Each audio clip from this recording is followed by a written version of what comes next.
My 5-year-old daughter came home from kindergarten one day and dropped to her knees in front of me, pleading with me not to send her back there. She was sobbing and shaking her head, refusing to tell me why she didn't want to go anymore. Sensing that something was amiss, I lifted her shirt and was horrified to discover tiny puncture marks all over her arms and body. Furious, I took a photo and posted it in the kindergarten parents chat group, demanding to know who was responsible. A person named Luna replied arrogantly, "I told my son to do it." She then sent 2 more pictures. One was a wedding photo of her and my husband. The other was a picture of me, my daughter, and my husband. "You homewrecker. You dared steal my husband and have an illegitimate child. It's a miracle I didn't have my son beat that brat to death." The parent group exploded with insults directed at me and my daughter. Even the teacher tagged Luna and said, "Mason did well today. I'll give him a gold star tomorrow." Luna sent a smug emoji and taunted me directly. "If you're mad about it, come find me. My son and I are still at the kindergarten." As I headed to the kindergarten with my daughter, I messaged my company's legal team. "Prepare a divorce agreement for the prenup. I want David out with nothing. Also, my daughter was assaulted at the kindergarten. Bring a team over immediately. I want them to pay dearly.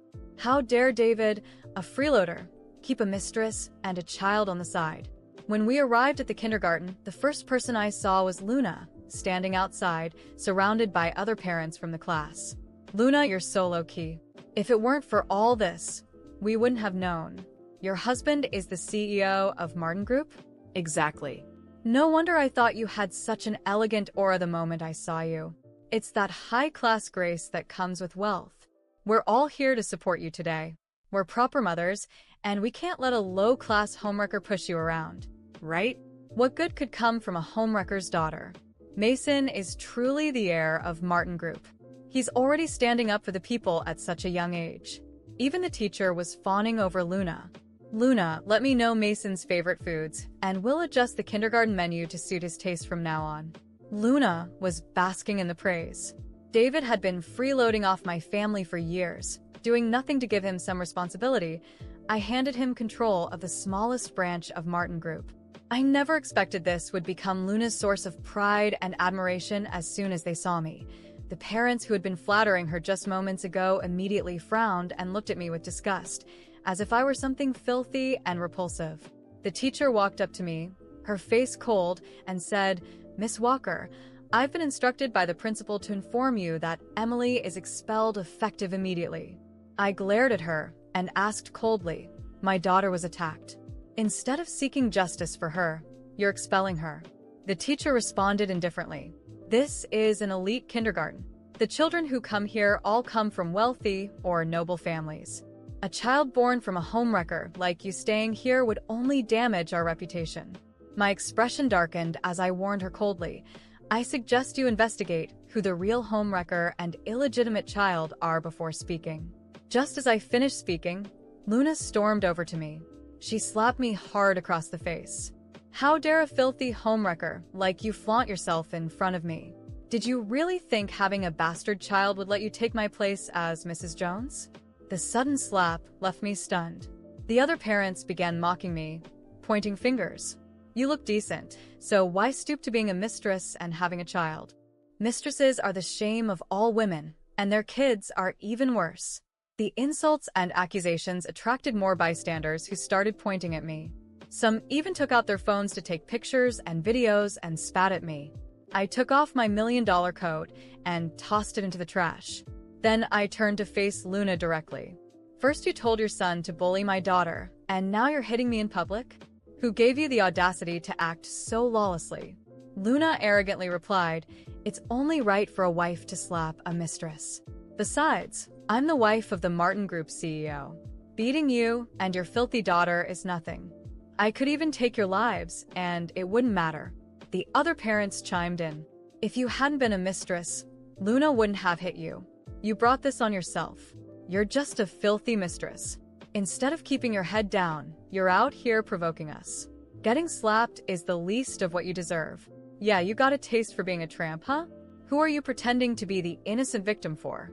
We're not like those men blinded by lust." Even the bystanders joined in on the insults. Each insult was more vicious than the last. This only emboldened Luna. She glared at my car behind me, eyes blazing with anger. "You filthy woman. Spending my husband's money like it's nothing. How dare you drive a Rolls-Royce? A cheap mistress like you doesn't deserve this car. I hate mistresses more than anything. Every mistress on earth should die."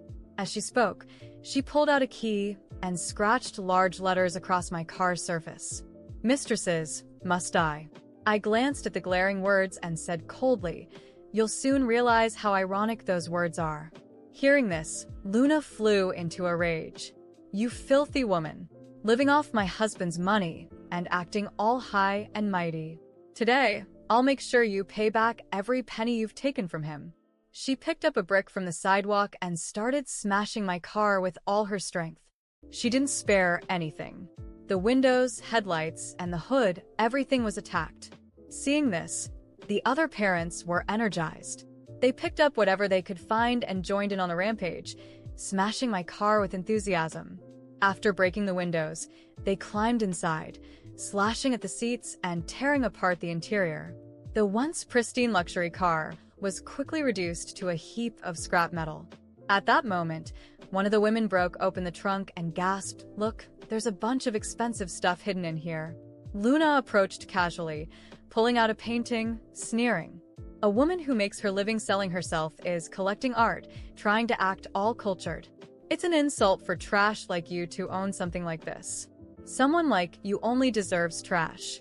As I watched Luna and the other parents reduce my car to rubble, I felt a mix of rage and determination rising within me. But instead of yelling, arguing, or crying, I simply remained silent, my face expressionless. My cold eyes fixed on Luna and the group around her. They didn't know it yet, but their arrogance and aggression had just awakened something they could never control. Once Luna finished scratching the car and everyone was laughing and boasting about what they'd done, I noticed one of my company lawyers arriving at the scene. He gave me a concerned look, but I merely nodded slightly. The lawyer approached me, discreetly handing me a stack of documents. Luna, noticing the movement, walked over with a smug smile. "Already got your lawyer here?" she mocked, with the other parents chuckling. "Thought you could sue me and come out on top?" I didn't respond.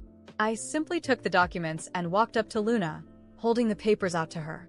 Her eyes narrowed, confused, as she took the papers from my hand. "These are divorce papers," I said coldly. "David is out of my life, without a cent of my money. I also instructed my team to head to the branch he was managing.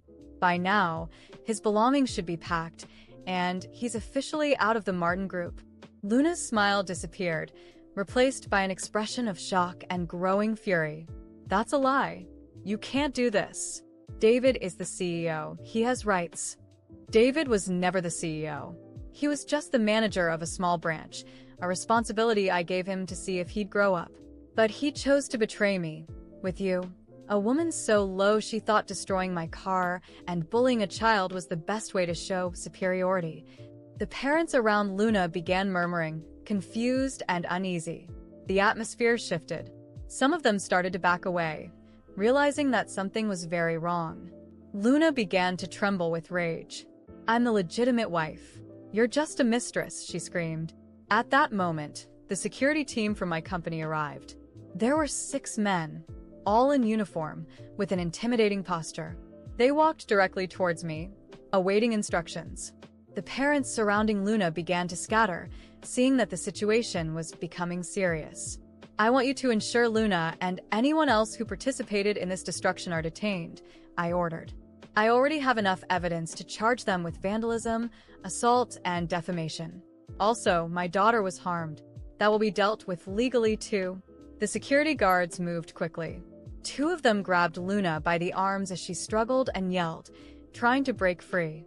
The others began approaching the parents who were involved in destroying my car, who now looked terrified, not knowing what to do. "This is absurd. You can't do this," Luna shouted as she was led away. "I'll destroy you. You'll see." I paid no attention. I simply turned and walked over to the lawyer, who handed me another document. I took it and walked over to the teacher, who was watching the scene, pale and clearly scared. "Here is a court order," I said, handing her the document. "This kindergarten will be investigated for complicity in child abuse. My daughter will not be expelled, and any attempt to prevent her return will result in severe legal consequences. I have also alerted the media about what happened here today. I will hold a press conference to make sure everyone knows exactly what occurred, with names and evidence." The teacher took the paper, her hands trembling, unable to respond. Her arrogance had completely dissipated, replaced by evident fear. She looked at the document, and then at me, visibly at a loss for words. Luna was taken to the police car that had been called by my team. She was still shouting, trying to justify her actions, saying I was a homewrecker. But now, no one seemed to be listening to her. The other parents were also taken away, one by one, all clearly regretting what they had done.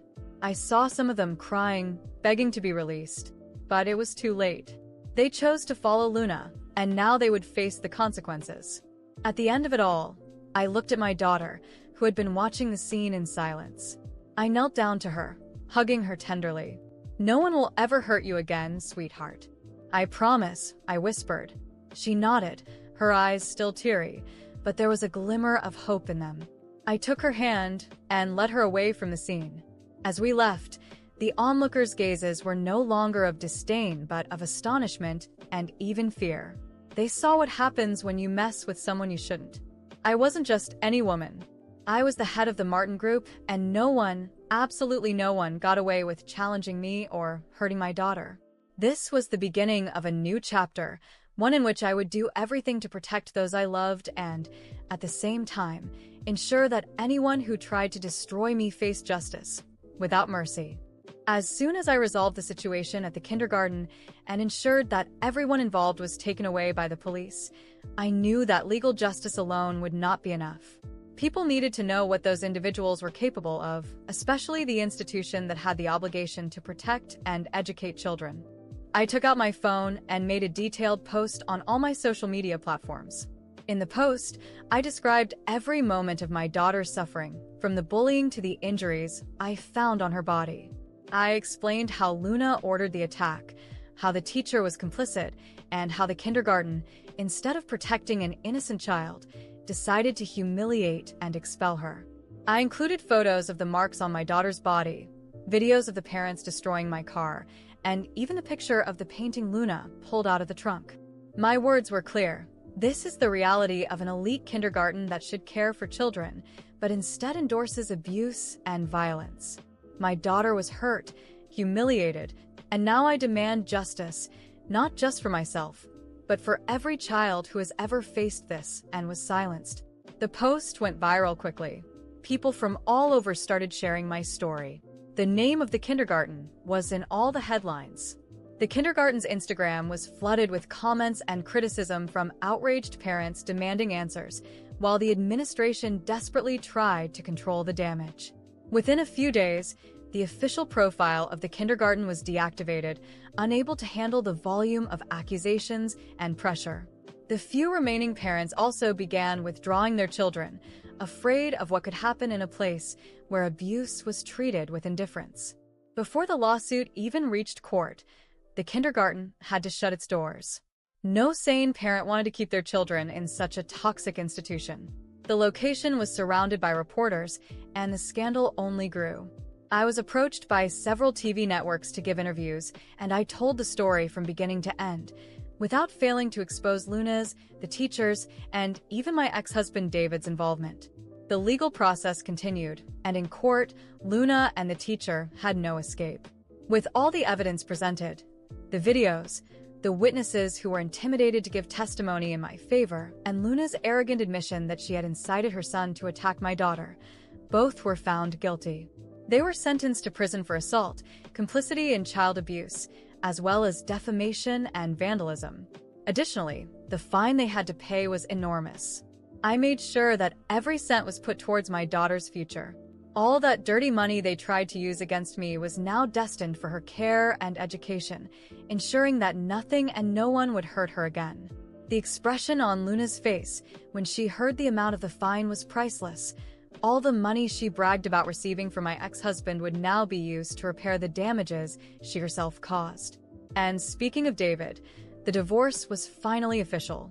I proved, without a shadow of a doubt, that the real mistress in the story wasn't me, but Luna. David tried to argue, tried to manipulate me, saying he had been deceived, but I no longer had the patience to listen to lies.